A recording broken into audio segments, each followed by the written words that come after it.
Vamos lá. Estamos na nossa live 12 e o capítulo do livro é o capítulo 10. Para você que está com o livro em mãos, página 137. Vamos lá, sem mais delongas. Durante o processo de se apropriar da total libertação do pecado, você ainda viverá muitas tentações e mesmo depois da vitória contra o pecado, ainda passará por tentações. Isso aqui é bom esclarecer que muitas pessoas pensam que uma pessoa que vive vitória contra o pecado, ela não tem mais tentação nenhuma e ela se torna uma pessoa imune à tentação e ao pecado. Não é isso. Uma das explicações que eu trago neste capítulo é a diferença entre uma pessoa que luta contra, que não é livre, ainda está presa em algum tipo de pecado, é que a tentação exerce sobre ela uma força muito poderosa de atração, que chega ao ponto de ser quase irresistível. Então é aquela pessoa que sempre, quando a tentação vem, ela vem com muita força, a ponto dessa pessoa ter que se concentrar muito para poder encontrar o escape para a tentação.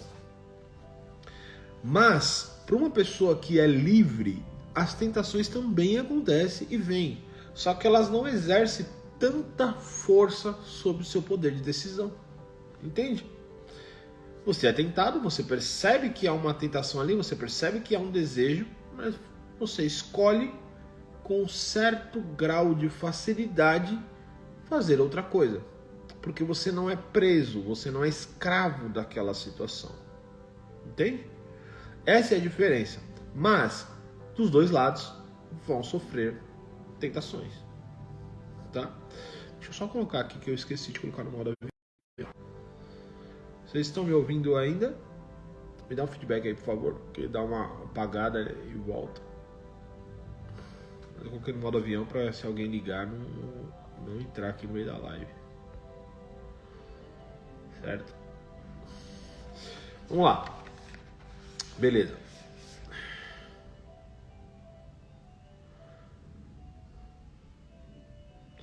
Ó, o texto que nós precisamos ler primeiramente é um texto de Tiago 1,14, que ele fala o seguinte: mas as pessoas são tentadas quando são atraídas e enganadas pelos seus próprios maus desejos. São arrastadas e seduzidas pelo seu próprio mau desejo.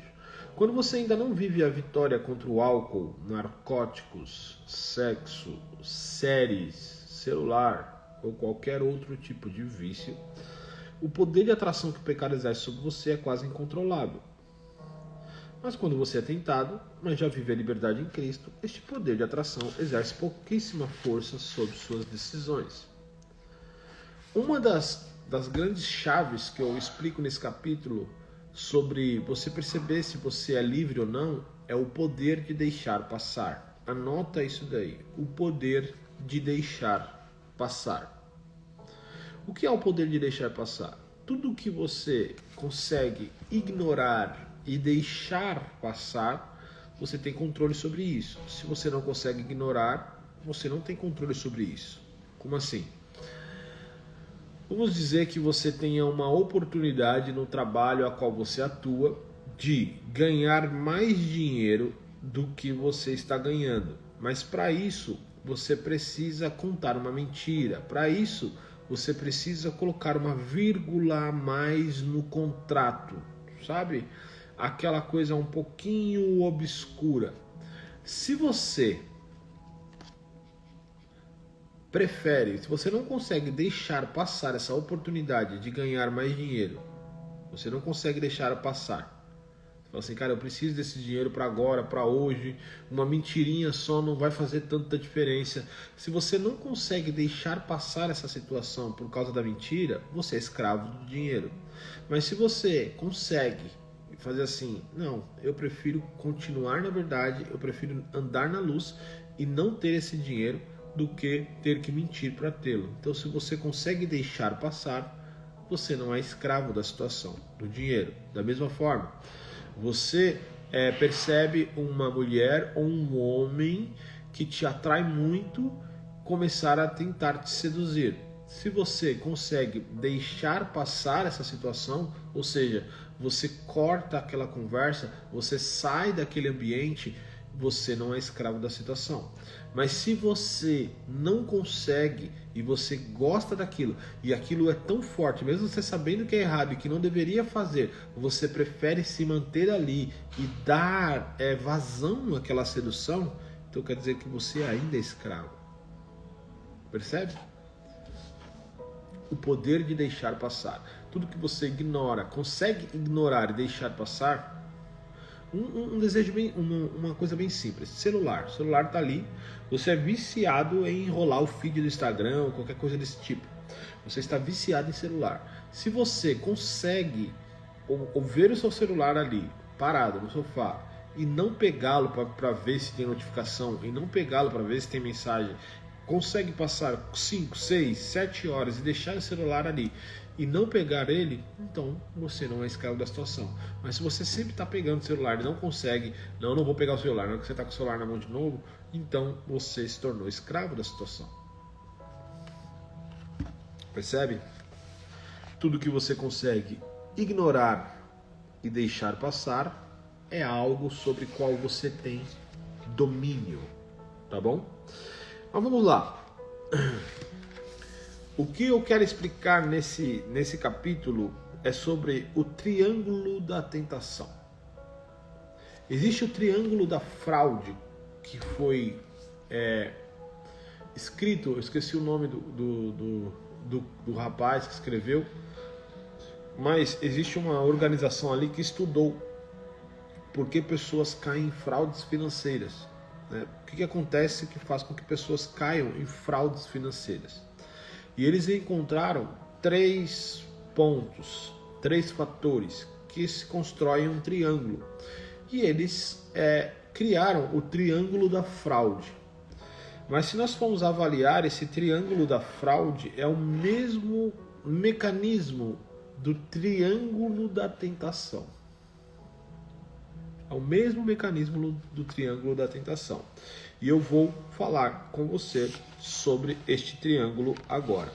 O triângulo da tentação, ele é constituído por 3 pontos: pressão, oportunidade percebida e justificação ou racionalização. O que seria isso? Primeiro ponto, para quando você sofre uma tentação. Primeiro ponto que você precisa estar atento sobre a pressão que você está vivendo na sua vida. Toda vez que você está vivendo uma pressão em sua vida, uma adversidade muito grande, você sempre será tentado. Por quê? Porque você está vulnerável. E as trevas vão usar essa vulnerabilidade para lhe atacar. Vamos dar um exemplo. O marido e a esposa não estão conversando, brigaram, aconteceu algo que gerou um conflito entre o casal. E eles não estão conversando, quando conversam, brigam, e tá aquele ambiente no lar. Isso é uma pressão. De repente, esse rapaz ou essa mulher vai para o trabalho e aquela amiga ou amigo começa a puxar assunto. E quando eles começam a puxar assunto, e esse assunto vai se tornando um pouco mais profundo, e o marido e a esposa começam a gostar de poder conversar com alguém fora do casamento. O que acontece é que a pressão que eles estão vivendo no lar, a pressão que eles estão vivendo dentro do casamento, faz com que essa oportunidade, essa tentação se torne mais possível de acontecer e mais possível de um dos dois ceder por causa da pressão.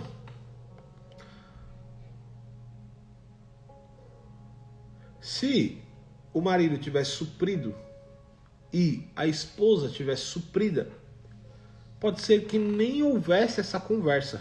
Ou pode ser que essa conversa não se prolongasse muito, mas pelo fato de haver uma pressão no casamento, haver um conflito que não está resolvido, faz com que essa tentação se torne mais atrativa. E é isso que nós temos que tomar cuidado, porque ninguém gosta de passar pressão. E dentro de uma pressão, as emoções ficam instáveis e nós queremos o mais rápido sair dessa pressão, ou nós queremos alguns alívios dentro dessa pressão. E isso pode fazer com que as tentações se tornem na nossa cabeça este alívio. Quando uma pessoa está passando uma pressão muito grande, ela tende a cair mais, se ela já tem esse conflito, em pornografia, em masturbação, porque é como se fosse uma válvula de escape para todo aquele conflito que essa pessoa está vivendo. Entendeu?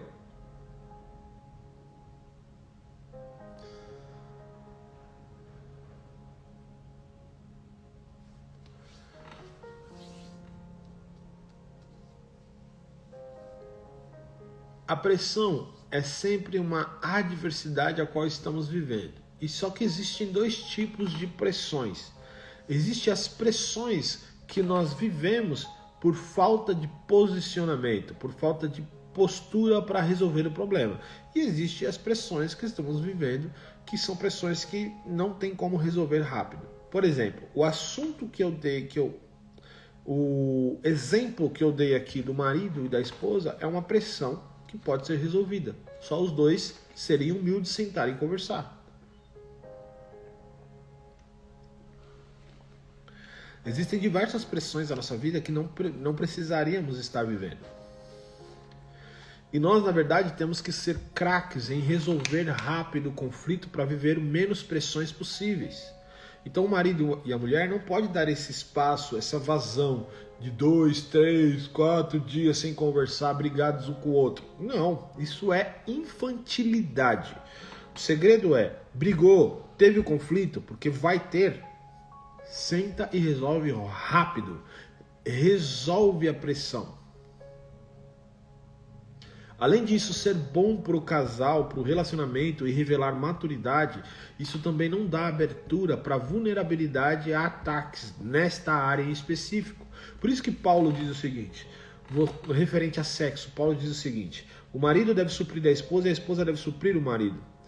E os dois podem, em comum acordo, ficar um tempo sem sexo para se entregar e se concentrar em oração. Mas isso deve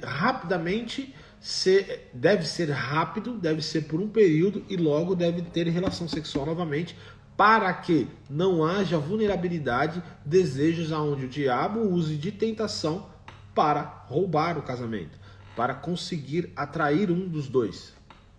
Percebe? Paulo está falando, cuidado, não fique sem sexo. O que acontece em muitos casamentos, certo? São muito tempo casados, nem sabe quando a última vez que tiveram relação. E aquele desejo está lá, guardado, ele está lá. E uma hora ele precisa sair. Portanto, por isso precisa haver a resolução desse conflito. Precisa sentar e conversar. Precisa resolver as tretas do casal, precisa resolver os conflitos, precisa resolver aquilo que não concordam, precisa resolver as questões sexuais, precisam resolver tudo dentro de um casal para que eles possam não sofrer pressão. Às vezes essa pressão pode ser financeira. Às vezes essa pressão pode ser ministerial, às vezes essa pressão pode ser uma pressão externa de um momento que você está passando, que vai haver uma promoção no seu trabalho, que vai haver uma oportunidade nos seus negócios, eu não sei qual é.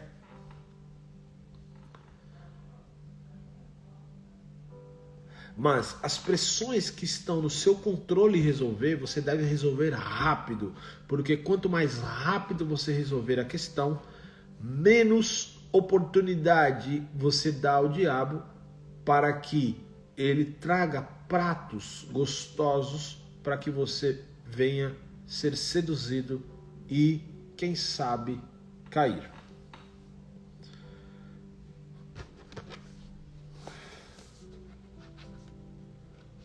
Dentro desse assunto do triângulo da fraude que eu falei para você, que é da onde a gente está fazendo o triângulo da tentação, o que os estudiosos perceberam é que sempre que uma pessoa cai em uma fraude financeira, ela está passando por uma pressão. Por exemplo, essa pessoa está passando por uma pressão em casa de não ter dinheiro para suprir as contas, de não conseguir, não ter dinheiro para comer, não ter dinheiro para prover toda a sua família, enfim, passando aquele aperto. Aí o que acontece? Vem uma oportunidade, aparece uma oportunidade no trabalho dessa pessoa pegar um dinheiro no trabalho sem ninguém saber. Ninguém vai saber. Ninguém vai dar conta, ninguém vai dar falta dessa quantidade aqui. Eles têm muito dinheiro, ninguém vai dar falta dessa quantidade. E você está passando uma pressão em casa e aquela oportunidade de pegar um dinheiro que vai ajudar a sua família está bem ali na sua frente. Percebe? As pessoas que caem em fraudes financeiras sempre estão passando por pressões. As pessoas que caem em tentações, 90%, 95%, estão passando por alguma pressão. Que querem sair dessa pressão, querem um escape, querem um alívio. Então, aparece esse alívio em maneira de tentação. Certo? Beleza. Vamos para o segundo pilar, segundo ponto, segundo fator do triângulo, que é a oportunidade percebida. O que é a oportunidade percebida? Vamos usar o mesmo exemplo do casal e depois da questão financeira. Uma oportunidade percebida é a oportunidade de ceder à tentação sem que ninguém saiba. Isso é uma oportunidade percebida, tá? Então, peraí. O casal tá com conflito em casa, aí no trabalho um amigo puxa a conversa, ou uma amiga puxa a conversa. E essa conversa vai se aprofundando.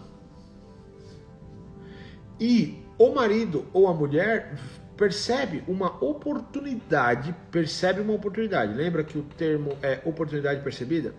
Ele percebe uma oportunidade de ter uma conversa, talvez ilícita, ou continuar essa conversa, ou haver uma sedução sem que a esposa saiba e sem que ninguém saiba, sem que o marido saiba ou sem que ninguém saiba. A oportunidade percebida é sempre uma oportunidade de cometer um pecado sem que os outros saibam. Então você está passando por uma pressão e agora você tem um lugar de escape onde você pode ir sem ninguém saber. Só que a oportunidade percebida, ela é uma ilusão, porque aquele que você vai ter que prestar contas, aquele que lhe deu a vida, aquele que entregou o filho por você, aquele que deseja intimidade, ele vê todas as coisas. Então não existe a possibilidade de você cometer um pecado sem que ninguém saiba, porque Deus sabe de todas as coisas, Deus vê todas as coisas, Deus está em todos os lugares. Só que a oportunidade percebida faz com que o seu ego pense que você está escondido, mas você não está escondido. Isso está à luz de Deus e sempre um dia vai ser trazido à exposição.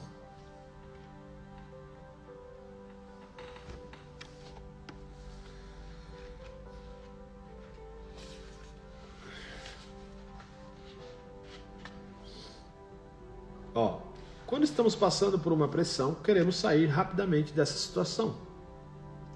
Contudo, esse desejo pode facilmente ser sabotado para que sua mente pense que, cometendo tal pecado, a pressão será extravasada e irá acabar. Por isso ficamos muito mais vulneráveis e muito mais atentos às oportunidades que antes passariam despercebidas. Oportunidades que passariam despercebidas antes, neste momento, vão parecer grandes oportunidades de extravasar todo o peso e carga dessa pressão.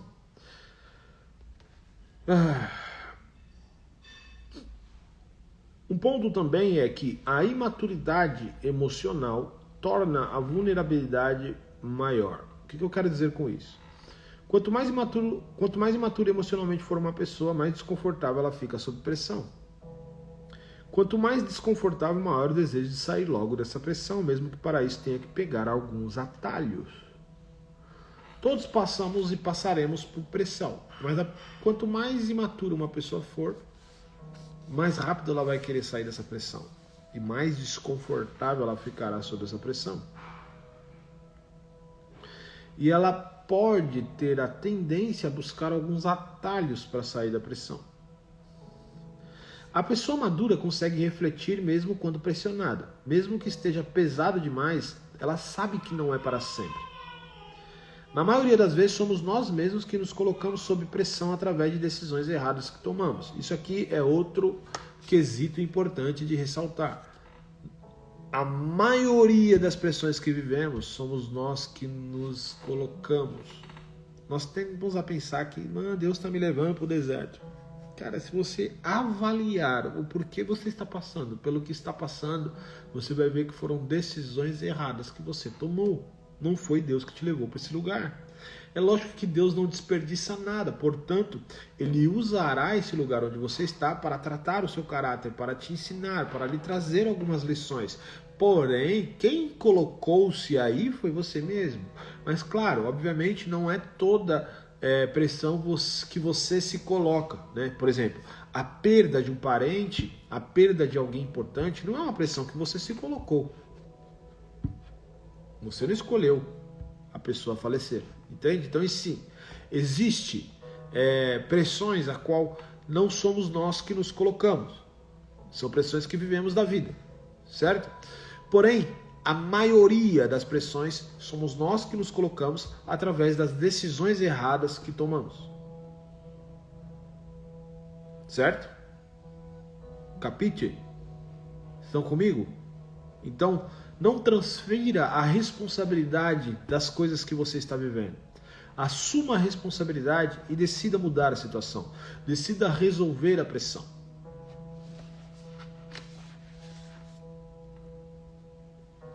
A capacidade de raciocinar em meio ao conflito é uma característica da maturidade emocional.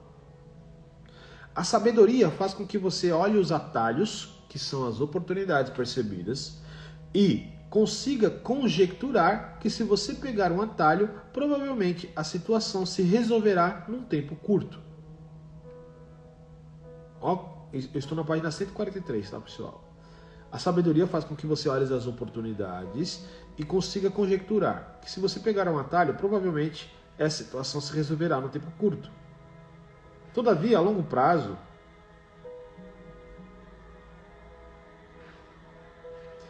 a pressão voltará e possivelmente muito mais severa do que antes. Quando você tem um pouco mais de maturidade emocional e você consegue agir com sabedoria em meio à pressão, você percebe que se você pegar um atalho para resolver a questão, num tempo curto a situação se resolve, mas depois ela se torna maior e pior. Um exemplo disso são o próprio vício das drogas. Uma pessoa viciada em droga não consegue avaliar que aquele desejo avassalador por usar a droga, que é a pressão, e ele consegue uma oportunidade percebida, ou seja, uma oportunidade de saciar aquele desejo usando a droga, ele não consegue pensar, ele não consegue raciocinar que quando ele usar aquela droga, vai trazer um alívio da pressão imediato. Só que a droga, as trevas e o diabo conseguiram se enrolar um pouco mais no pescoço dele a corda que o levará à morte. Ele não consegue entender que ele vai usar aquela droga vai saciar o desejo. Porém, futuramente, ele vai cada vez mais se afundando nesse lugar. Cada vez mais se aprofundando nesse lugar. Percebe? Cada vez mais nessa areia movediça. Da mesma forma, é com qualquer coisa. Quando você pega um atalho para sair do problema qual você está vivendo, da pressão que você está vivendo, você tem um certo alívio imediato, porém que vai se tornar um peso maior no futuro. Só que quando você é imaturo emocionalmente, você pega todos os atalhos possíveis para sair da situação do agora. Eu quero sair da situação agora, eu quero sair da situação agora e pronto.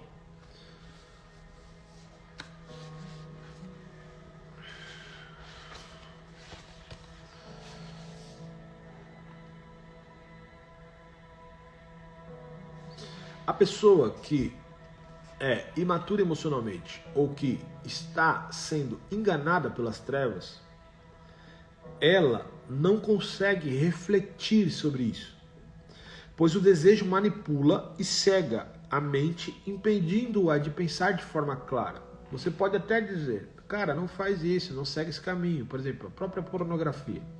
O cara tá viciado em pornografia, aí ele tá com desejo da pornografia aquele dia, e aí ele pensa, mano, vou lá, vou saciar só mais uma vez. Só que ele não consegue refletir, porque está cego pelas trevas, que toda vez que ele olha novamente, ele se afunda um pouco mais, 1 centímetro mais na areia movediça.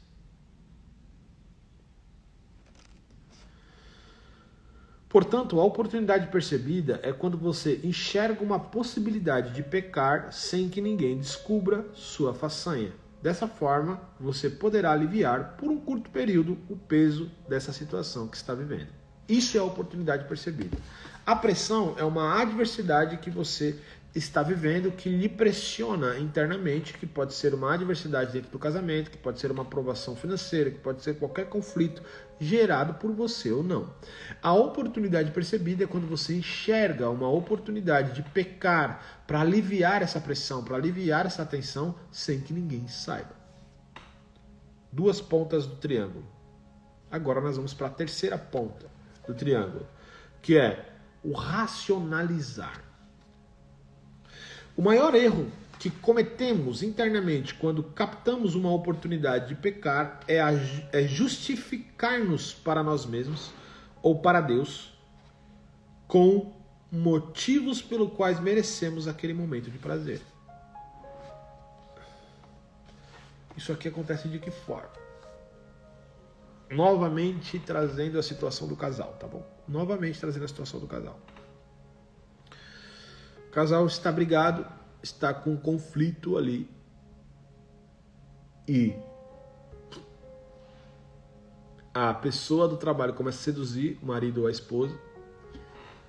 Aí vem o terceiro ponto, que é o racionalizar, ou justificar para si mesmo. Onde o marido diz assim, essa mulher não conversa comigo. Ela não tá nem aí para o que eu estou fazendo.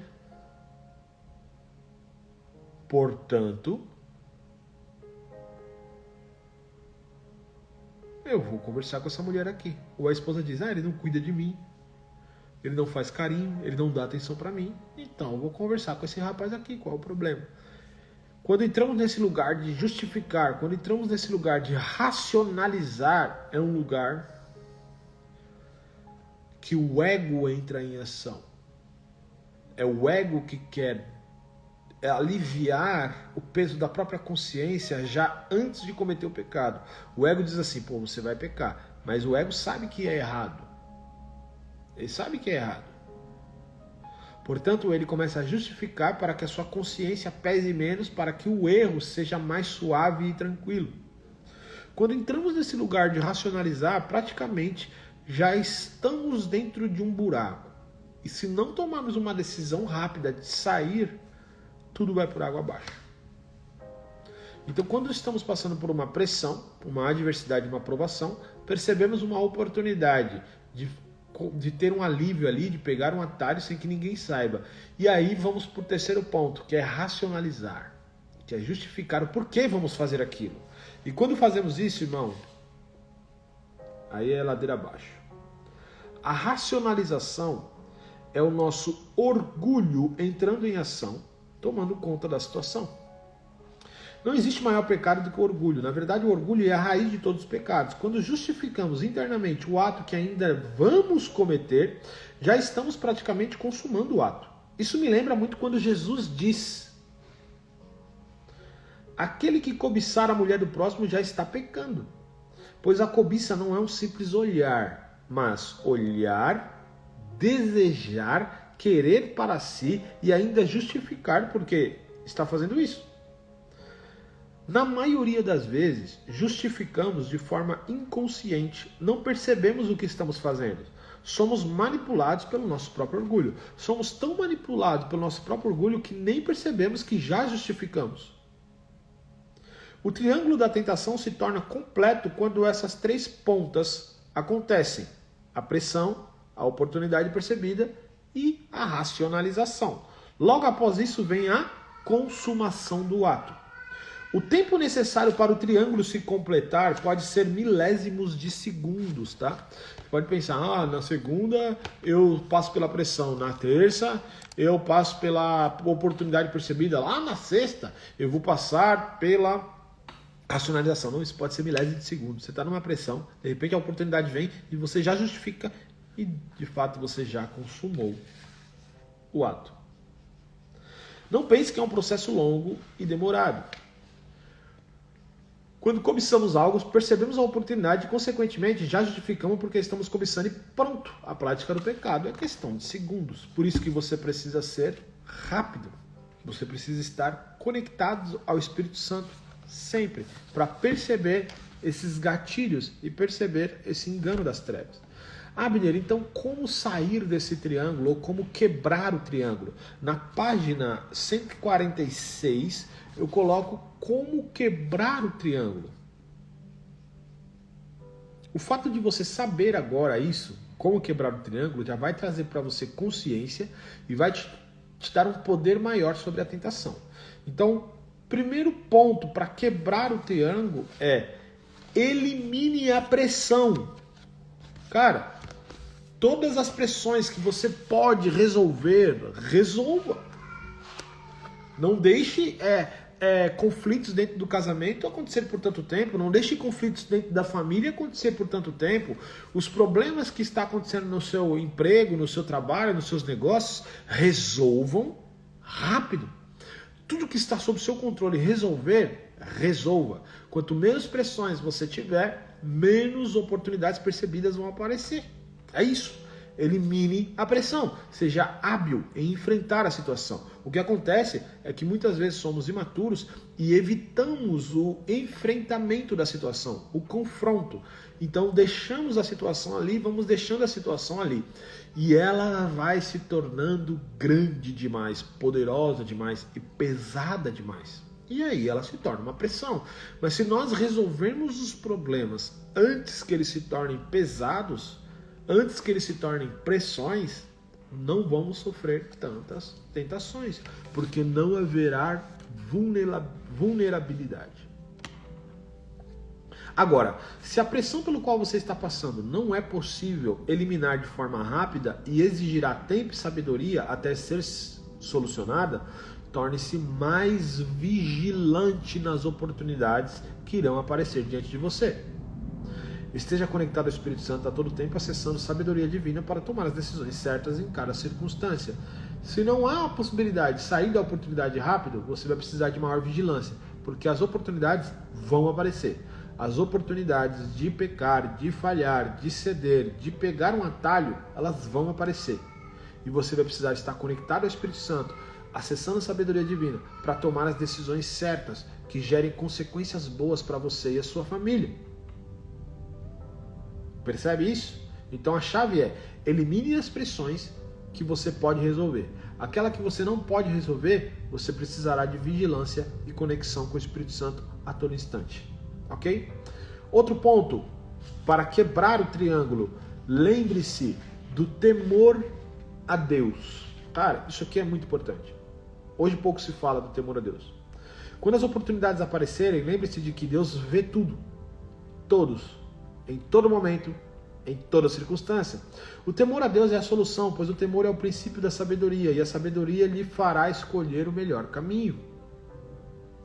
O medo de perder sua família, carreira, amigos, status, não é o melhor fundamento para fortalecer você. Isso aqui é muito importante. Abner, eu não quero perder minha família, por isso eu não peco, eu não falho. Show, maravilha. Mas esse é um fundamento que não é... Você não está fundamentado na rocha. E o medo uma hora passa. O maior fundamento é o temor a Deus. Vou te explicar o porquê. O melhor fundamento para fortalecer você, pois o medo sempre acaba. Não é o melhor fundamento, na verdade. O medo de perder a família, carreira, amigo, status, não é o melhor fundamento. Em Deus não há medo.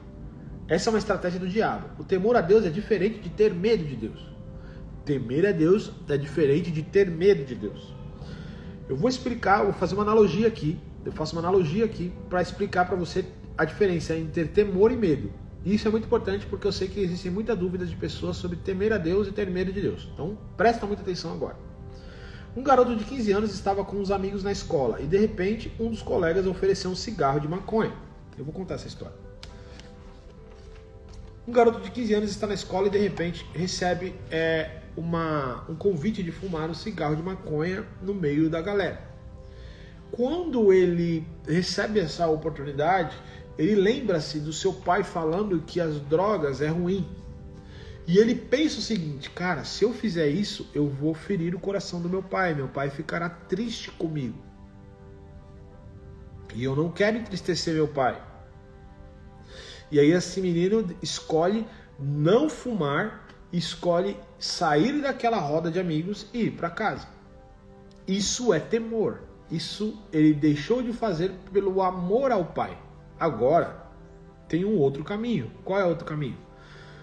Outro menino de 15 anos está na roda de amigos e recebe a oportunidade, o convite de dar um peguinha no cigarro de maconha. E logo ele se lembra do seu pai bravo e nervoso. E ele pensa o seguinte, se o meu pai souber que eu fumei, ele vai me bater a ponto de eu não conseguir voltar para a escola. E o medo da ira do pai faz com que ele não fume o cigarro. E saia daquela roda. Uau, show, funcionou? Funcionou. Mas por curto espaço de tempo. Os dois não fumaram cigarro. Mas um não fumou por amor ao pai. O outro não fumou por medo do pai. Só que o medo tem tempo de validade. O medo uma hora acaba. Porque esse menino se torna adolescente, se torna jovem e não tem mais medo do pai. E aí tudo aquilo que ele não fazia por medo, ele passará a fazer. Por isso o medo não é um bom fundamento para você não fazer aquilo, para você não pegar aquele atalho. Mas o temor a Deus é um bom fundamento, porque o temor está fundamentado no amor. O medo está fundamentado na punição. É assim que você sabe a diferença do temor a Deus e do ter medo de Deus. Se você tem um relacionamento com Deus de medo, então você não faz as coisas porque você tem medo da punição de Deus. Punição. Lembra que a palavra de Deus diz: o amor lança fora todo o medo, pois o medo supõe castigo, pressupõe uma punição. Então, se você tem medo das punições de Deus, você tem um relacionamento com Deus fundamentado no medo de fato. Agora, se você não peca, não falha, não toma certas posturas porque você não quer desagradar o coração de Deus, porque você não quer perder lugar de intimidade, porque você não quer ferir o coração do seu pai, e por reverência e respeito você segue o que Deus te direciona, então isso é temor. Então o temor a Deus é o fundamento para você viver uma vida que não pega atalhos dentro da pressão. Agora, o último ponto é: nunca racionalize. Como quebrar o triângulo? Elimine a pressão, lembre-se do temor a Deus e nunca racionalize. Faça um trato consigo mesmo. Nunca racionalize ou justifique seus erros. Assuma-os, peça perdão e corrija seu comportamento. A humildade lhe permite fazer isso, o orgulho não. Nunca conte histórias para si mesmo para não assumir seus erros. Seja craque em assumi-los quando acontecer. Não tente ser craque em não errar, mas em assumir quando falhar, pois você irá falhar e não será pouco. A humildade em sempre assumir e expor a verdade dará liberdade ao Espírito Santo para transformar o seu caráter. Toda vez que você assume um erro perante as pessoas que você falhou e você decide corrigir o seu comportamento, você dá permissão para que o Espírito Santo haja em seu caráter. Porque esconder o erro faz com que você bloqueie a ação do Espírito Santo. Mas assumir o erro, que significa humildade, faz com que você dê liberdade para o Espírito Santo agir. E lembre-se muito bem disso. Só a verdade liberta. Todos vocês conhecem o texto. Conhecereis a verdade e a verdade vos libertará. Só a verdade tem o poder de libertar. Por isso, no processo pelo qual você está passando, lembre de ser amigo dela. Conte a verdade, exponha seus erros, não esconda suas debilidades. O processo da libertação exige a verdade. Se você falhou com seu cônjuge, exponha o ocorrido. Preste muita atenção nisso. Se você falhou com seu cônjuge, exponha o ocorrido. Se falhou com amigos, revele o segredo. Não existe libertação sem confissão. Esconder seus erros é o seu orgulho em ação. Pessoas orgulhosas não conseguem a libertação, pois o processo para ser liberto caminha junto à humildade. Confesse o seu pecado e deixe. Muitas pessoas querem se libertar do pecado, querem viver livres, sem expor os erros que cometeu. Esse não é um caminho. Eu vou ser bem sério para você, você pode até ser livre pela fé em Cristo, mas ainda você estará em trevas nesse quesito. E sempre haverá vulnerabilidade para as trevas pressionarem você, certo? A palavra de Deus diz que junto a cada tentação existe o escape. Neste capítulo vimos diversas formas de quebrar o triângulo da tentação e encontrar o escape.